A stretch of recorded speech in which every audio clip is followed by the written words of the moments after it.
Qui a dit qu'il y avait un chemin tout tracé ? Pas toujours évident quand on est jeune de trouver sa place et de savoir ce qu'on veut faire dans sa vie. Surtout quand on se sent différent ou qu'on a malgré soi un parcours atypique. Pas de panique, tu es loin d'être seul dans ce cas-là. Ici, on donne le micro aux pré-ados, ados et jeunes adultes qui, comme toi, sortent des sentiers battus. Enfile ton casque, laisse-toi inspirer et découvre ta voix avec le podcast Cap toi-même. À tout de suite.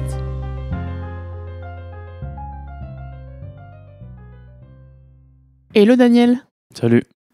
Bon, on recommence. Je te jure, le nombre de personnes qui ont dû recommencer au micro avec moi, c'est terrible. Je crois que c'est 50% des personnes parce que soit j'oublie d'enregistrer, soit ça marche pas mon micro. Donc voilà. Nous, on s'est rencontrés à travers l'association qui s'appelle Amacabro et c'est eux qui nous permettent aujourd'hui de faire l'interview dans leurs locaux. Donc un grand merci à l'équipe. Amacabro, dont tu es le cofondateur. Donc voilà. Donc moi je suis cofondateur. En même temps, je travaille bénévolement dans cette association. Et vous faites quoi ? Du coup, on fait de la réinsertion sociale, on retape les meubles, donc on ponce, on peint, on fait aussi des fauteuils en toile, soit sur demande ou récupération de meubles qui sont pour jeter et on les remet au goût du jour et justement pour éviter cette surconsommation qu'on a aujourd'hui avec les meubles. Ouais, c'est à la fois un engagement environnemental et social, quoi. C'est cool. Ouais, c'est ça exactement. Comment t'as rencontré Amacabro ? Enfin, pas Amacabro, du coup, comment t'as rencontré Zina, la fondatrice ? Via ma mère. Et du coup, elle faisait juste de l'achat-revente. Et elle retapait des fois un petit peu. Moi, vu que j'avais rien, elle m'a dit viens faire ça avec nous, vu que t'as rien. On allait chercher des meubles, on les revendait. Ou même, ça nous est arrivé quelques fois d'aller livrer des lits. On les a montés chez les particuliers. Et du coup, après, elle a vu qu'il y avait trop de jeunes comme moi qui avaient besoin d'aide et du coup elle s'est lancée dans cette aventure et du coup voilà on est parti de rien pour au final maintenant être là où on est. D'ailleurs ceux qui écoutent vous pouvez checker Amacabro, donc c'est à Genève et ils ont il y a plein de super choses, plein de super projets donc voilà. Cool. Alors nous on s'est rencontrés il y a une semaine et ce qui m'étonne, c'est qu'en général, quand je propose un podcast où je dis à une personne « Tiens, si tu veux, tu peux faire un épisode et tout », les gens, faut grave que je négocie avec eux parce que souvent ils me disent « Non, mais moi, j'ai rien à dire, je sais pas, j'ose pas, j'ai peur, etc. » Et toi, dès que j'ai parlé du podcast, t'as dit « Non, moi, je veux bien intervenir, direct. » Et je me suis dit « Waouh, c'est rare d'avoir quelqu'un convaincu qui fait la démarche. » Qu'est-ce qui t'a motivé à vouloir intervenir sur le podcast, justement ? Ce qui m'a motivé, c'est que y a beaucoup de jeunes dans mon cas. C'est quoi ton cas, si tu peux amener de la clarté ? Qui trouvent pas sa voie, qui ne fonctionnent pas bien avec le système, qui part un peu dans tous les sens. Mais donc voilà, ça c'est mon cas personnellement. Enfin voilà, je trouve qu'il y a plein de choses à dire, il y a plein de choses à mettre en place sur ce sujet-là, et je trouve que c'est un sujet qu'on n'en parle pas assez. La RTS, ils avaient sorti ils disaient qu'en gros, 1 jeune sur 3 lâche l'apprentissage. Donc c'est énorme, quoi. Il y a beaucoup de jeunes dans mon cas qui trouvent pas leur voie, qui fonctionnent pas comme la société voudrait, mais qui pour autant ne sont pas des mauvaises personnes ou des gens qui ne veulent pas travailler ou des gens qui sont bons à rien, quoi. Juste ça, en fait. Ouais, t'avais exprimé ta frustration à un moment donné, et moi je comprends parfaitement parce que ça fait écho à mon histoire. Moi j'aime bien dire on sort un peu des sentiers battus et on a beau faire beaucoup d'efforts et pourtant tu conviens pas à un moment donné à certains et que c'était difficile à vivre. En quoi toi tu te sens différent justement du reste ? Mon parcours scolaire, C'est quoi exactement ton parcours ? J'ai pas suivi de cursus scolaire spécial. J'ai arrêté l'école en 10e. Après, je me suis mis tout de suite à travailler. J'ai fait de peintre en bâtiment, j'ai fait de la cuisine, j'ai fait de l'événementiel, j'ai fait mécanique. Enfin, vraiment, j'ai vraiment touché à tout type de métier. Et donc voilà, c'est un peu ça mon parcours. Mais c'est pas pour autant que justement, je suis quelqu'un qui ne sait rien faire ou qui ne veut rien faire. Vu que voilà, j'ai pas de diplôme ni de certification ou de cursus scolaire spécial, du coup, au vu de la société, pour retrouver un travail, je ne vaux rien. Ou tu fais exprès de pas vouloir réussir, quoi, alors qu'en fait, pas du tout. Vraiment rien à voir. Je trouve que c'est vraiment... je trouve que cette manière de penser-là, elle est vraiment juste nulle, en fait. Vraiment, je la trouve super nulle, quoi. Ouais, c'est dur, ça, quand même, de dire « je ne vaux rien » au vu de la société. C'est quoi le plus difficile pour toi aujourd'hui dans le fait de... Parce que tu as trouvé ta voie, là, tu me disais que tu veux travailler avec des jeunes qui ont vécu un peu des choses similaires à ce que tu as vécu, pouvoir les aider. Qu'est-ce qui est le plus difficile à l'heure actuelle pour toi pour raccrocher les wagons, si je peux dire ça Je pense que le plus dur, c'est de justement faire cette réinsertion quand il y a eu un gros décrochage pendant autant d'années. Parce que voilà, on veut juste pas affronter la réalité. En tout cas, c'est ce qui s'est passé pour moi en tant qu'adolescent. C'était quoi la réalité ? Bah voilà, qu'il faut bosser, que la vie, elle n'est pas aussi facile qu'on la croit, que malheureusement, on peut pas toujours faire ce qu'on veut, que même si on n'est pas pour le système, dans tous les cas, on vit dans ce système et du coup, il faut se mettre à jour par rapport à ce système. Toi, tu disais, j'ai décroché pendant un moment, il y a eu un moment de rébellion, c'est ça ? C'est ça, mais je pense que je l'ai plus choisi dans le mauvais sens ou dans le sens j'ai dit voilà, moi j'en ai marre, je vais en faire qu'à ma tête, mais je me suis rebellé voilà dans le mauvais sens et au final ça m'a apporté que des problèmes. Quel genre de problème ? Pourquoi c'était dans le mauvais sens ? Bah parce que voilà, c'était dans le sens où je veux plus rien faire, je veux une vie de jeune où voilà, on fait rien, on fait que sortir, on veut que entre guillemets tout le temps être en vacances et entre guillemets tout le temps un peu rien faire. Je suis pas comme je l'ai été parce que voilà, j'étais jeune et je voulais rien savoir et j'étais juste dans la confrontation constante. Au bout d'un moment, je me suis réveillé, j'ai dit voilà, au bout d'un moment, il faut rallumer le wagon, il faut repartir parce que en tout cas pour ma part, je veux pas être au Z au social toute ma vie, je veux pas justement dépendre de cet état. Je veux m'en sortir moi-même et faire ce que je veux faire et ce que j'aime, quoi, en fait. Ouais, c'est clair. Je pense pas qu'il y ait beaucoup de personnes qui aspirent profondément à se dire bah, moi, je veux être au social. Je pense qu'en général, c'est un peu un choix par défaut. Enfin, peut-être je me trompe, peut-être qu'il y a des personnes à qui ça intéresse. Mais je pense que au fond de soi, on a tous envie de se réaliser d'une façon ou d'une autre. D'ailleurs, c'est quoi, toi ? Qu'est-ce que tu aimerais faire pour te réaliser plus tard, ou c'est quoi qui te ferait plaisir ? Ouais, c'est vraiment de pouvoir aider les gens qui ont été dans ma situation ou qui le sont.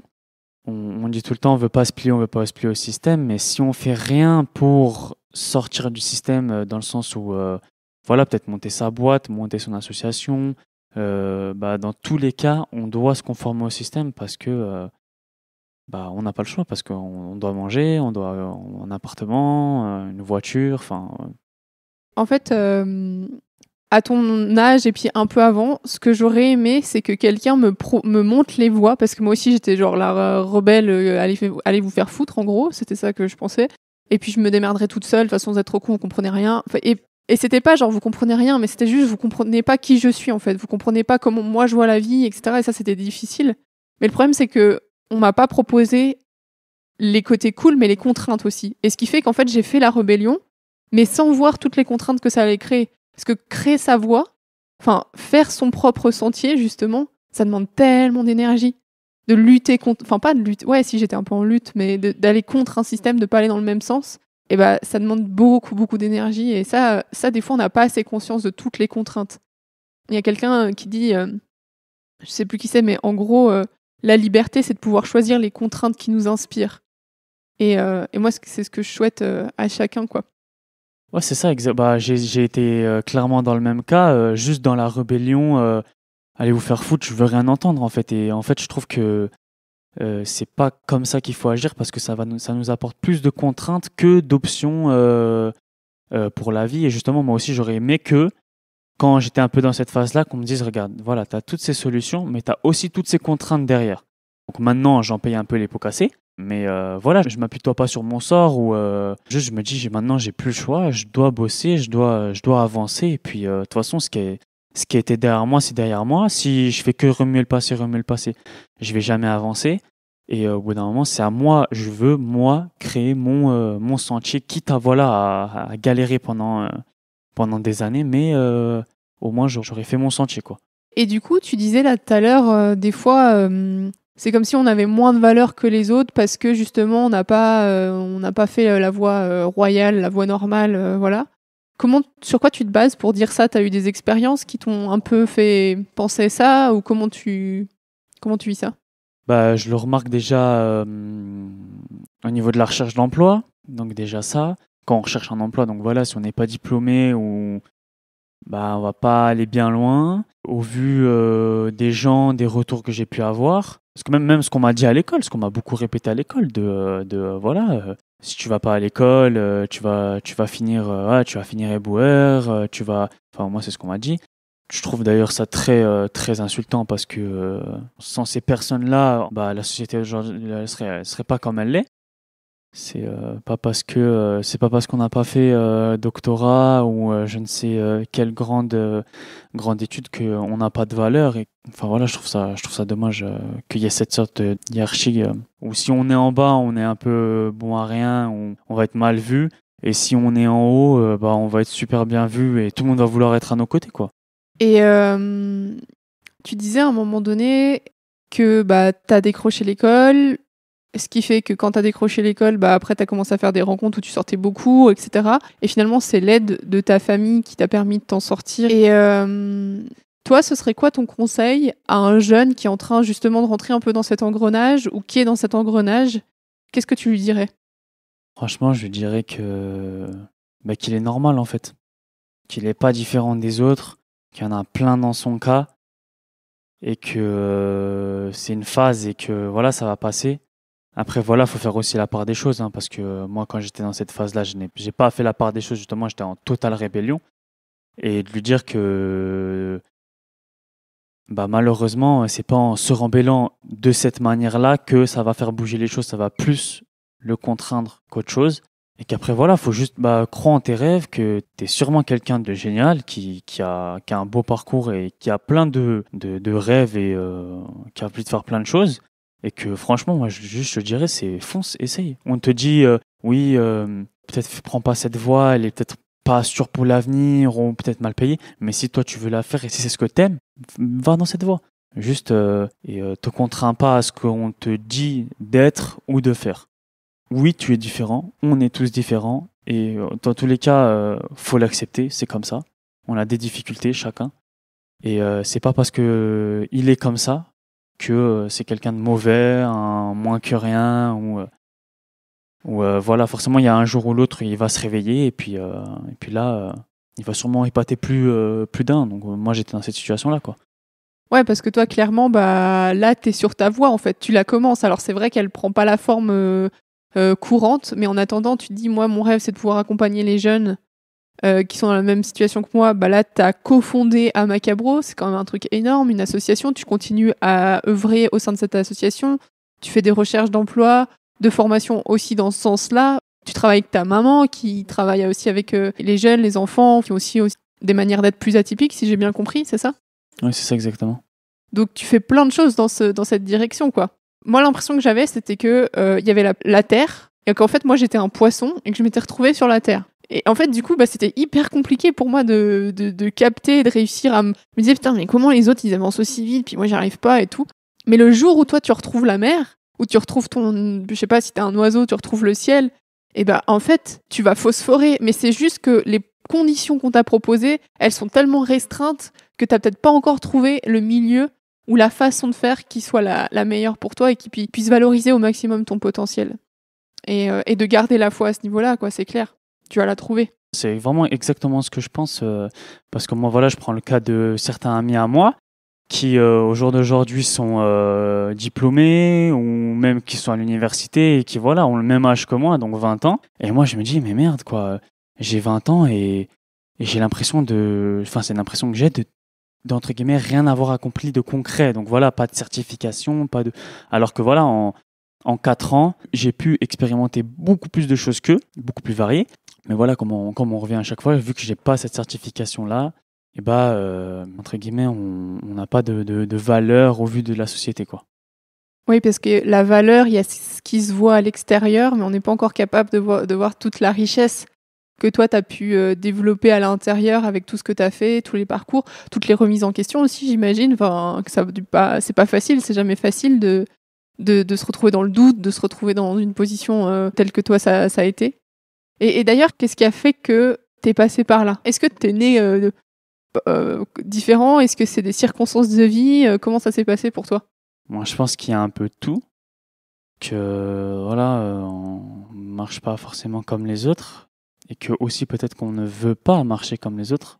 Moi, il y a aussi ça. Voilà, comme à certains moments, on a été un peu différent, on n'a pas voulu être comme les autres, et bah, du coup, on nous a tout de suite mis à l'écart, et bon, vas-y, toi, t'es pas intéressant, et on verra ce qu'on fera de toi plus tard. Du coup, ça fait qu'on s'est dit, plus personne veut de moi, et du coup, bah, moi, je veux plus de personne, quoi.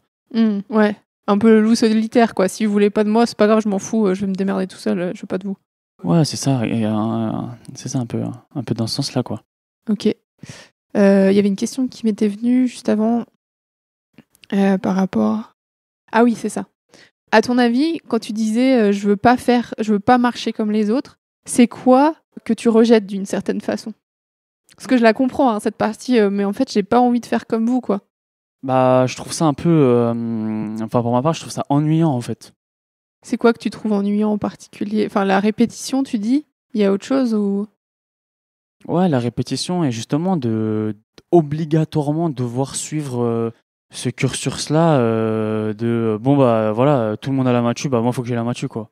Alors que ça se dit en fait ça me correspond pas du tout et en fait on me dit qu'il faut avoir la matu pour pouvoir aller par exemple en autre école et bah du coup bah moi je vais me dire bon bah je suis restreint à faire la matu pour pouvoir aller en autre école. Ouais. En fait, c'est ça, c'est qu'on sent que c'est pas notre voie, on n'a pas envie d'y aller, on a quelque chose qui nous tire d'un autre côté, et en même temps, bah, si tu fais tout seul de ton côté, c'est dur. Enfin, j'ai l'impression qu'il y a tout le temps cette tension qui est présente et qui est hyper difficile à vivre. Je sais pas comment toi tu vis le truc, mais. Ouais, voilà, c'est exactement ça. Nous, on veut partir de notre côté, mais on peut faire notre tracé, mais il faut qu'on ait un pied dans le moule parce que on vit de cette société, donc bah, on peut pas trop se lancer dans notre propre voie à 100%, quoi. Qu'est-ce qui freine justement à se lancer? C'est que voilà, on a peur de voilà, peut-être se retrouver à la rue, de ne plus pouvoir manger. Enfin voilà, je trouve que c'est ça qui freine. Je pense beaucoup de personnes à se lancer dans leur voie et dans ce qu'ils aimeraient faire au fond d'eux. Et je pense que c'est quelque chose. Enfin, la peur de l'échec aussi. Comment tu le perçois, l'échec? Moi, ma vie, je la vois entre guillemets comme un échec parce que j'ai pas fait ce que j'ai voulu faire ou j'ai pas été comme j'ai voulu être. Je commence juste maintenant à comprendre que bah, en fait, je suis la personne que je suis et dans tous les cas, je suis comme ça et c'est tout. Et et que bah voilà, en fait, pour moi, j'ai toujours été dans l'échec. Enfin, c'est ce qu'on déjà on m'a fait comprendre, c'est ce que j'ai vu. Du coup, bah voilà, en termes scolaires, j'ai jamais réussi, j'ai toujours été dans l'échec. Même voilà, au jour d'aujourd'hui, dans tout ce qui est théorie, tout ça, je suis dans l'échec parce que il y a une part de moi qui n'y arrive pas. Et mais c'est que maintenant, avec le recul, que je commence à comprendre qu'en fait, ma vie, c'est pas un échec et en fait, je suis juste ce que je suis et peut-être qu'au vu de la société, je suis un échec, mais pour moi, en fait, je suis en train de réussir, tout simplement. Et comment tu changes cette vision? Parce que c'est un gros truc quand même de voir ça. Et puis comment tu arrives à switcher et aujourd'hui, toi, à trouver les ressources à l'intérieur de toi pour changer cette perception? Parce que c'est énorme, c'est énorme. Moi, ça me touche d'ailleurs. Bah en fait, je me suis juste mis en tête que, enfin voilà, on est né avec des défauts et des qualités et que dans tous les cas, on pourra jamais être parfait, on pourra jamais être comme on voudrait qu'on soit. On est comme on est et puis voilà, pour moi, ma vie, c'est une réussite parce que je suis capable de faire plein de choses que pas mal de gens ne peuvent pas faire. Voilà, j'arrive à avoir plusieurs entre guillemets corps de métier en même temps. J'arrive à être flexible. Voilà, j'arrive à avoir quand même un bon rapport social avec les gens. J'arrive à toucher un peu à tout. Je veux aussi de moi-même toucher un peu à tout et voilà. Donc pour moi, en fait, je suis en train de réussir ce que je veux. Je fais ce que je veux, en fait. Je fais pas ce qu'on m'a dit de faire, de voilà, tu dois faire ça, ça, ça. Moi, je suis en train de faire ce que j'aime et je suis en train de faire ce que je veux faire. Et puis voilà, c'est tout. Et petit à petit, j'imagine que ça transforme en fait ta vision de qui tu es en ayant des exemples au quotidien de ta réussite personnelle en fait. Mais rien que ça, je sais pas si tu t'en rends compte, hein, mais rien que ça, c'est énorme. C'est quand même une sacrée force quand même. Ouais. C'est intéressant, je trouve que c'est presque un chemin vers t'as exploré certains choix à toi qui t'ont amené presque où t'avais plus beaucoup de choix. Et là, petit à petit, tu es en train de te recréer tes propres possibles, en fait. Mais quand on se les recrée pour soi-même, bah, ça prend du temps et voilà, quoi. Mais c'est cool. Trop bien. Est-ce qu'il y a un truc que tu voudrais rajouter pour la fin qui te semble important par rapport à ta vie et surtout, si tu te mets à la place de jeunes qui, toi, quand tu étais à ce moment-là, là, tu te dis qu'est-ce que j'aurais aimé entendre à ce moment-là? Faut faire, faut pas avoir peur de l'échec parce que dans tous les cas, c'est en échouant qu'on apprend. Je trouve que les seules choses que je regrette à l'heure d'aujourd'hui, c'est les choses que j'ai pas faites. Faut essayer, il faut faire, et puis au pire des cas, ça marche pas, et bah c'est pas grave. Enfin, on s'en fout quoi de ce que les gens y pensent et de ce qu'on va essayer de nous faire penser quoi. Juste, au final, c'est une satisfaction pour moi-même, et puis le reste, je m'en fous complètement quoi. Tu me dis si je me trompe, mais en fait, j'ai l'impression que le moment où il y avait le décrochage, c'était quand justement t'essayais plus. Et que le changement, il s'est fait quand t'as commencé à réessayer et à te redonner une chance, quoi. Ouais, c'est exactement ça. Du coup, je me suis juste refermé sur moi-même, dit voilà, je suis un raté, personne ne veut de moi, je suis nul, enfin voilà, je suis tout ce que on peut me faire croire. Et le jour où justement j'ai eu ce déclic-là, je me suis dit en fait non. Et ben en fait, c'est à partir de ce jour-là que tout a bougé et que voilà, au jour d'aujourd'hui, je fais des choses que jamais j'aurais pensé faire avant. Même voilà, ce podcast, moi avant, j'aimais pas parler trop aux gens, je restais un peu dans mon coin, mais je trouve qu'aujourd'hui, c'est bien justement de partager son expérience avec les autres. Et justement, si on a des petits outils qu'on peut donner à tout le monde et que grâce à ça, cette personne-là va réussir, et ben moi, je trouve ça juste génial en fait de s'entraider dans ce sens-là. Mm. Et petit mot de la fin, justement, de quoi t'es fier aujourd'hui dans ton parcours? Je suis fier de m'être sorti de la situation dans laquelle j'étais et d'avancer comme je le fais aujourd'hui, comme je veux avancer en fait. Trop bien. Bah, en tout cas, un grand bravo pour tout ton parcours, pour là où t'en es aujourd'hui, pour le fait de rien lâcher et d'avancer et puis de te donner le choix. C'est trop cool. Et moi, je te souhaite plein de belles choses. Merci beaucoup. Et un grand merci pour le podcast aussi, ça c'est chouette. Et puis de toute façon, on va se revoir à Macabro. Allez, ciao, ciao, belle journée. Ciao, bonne journée.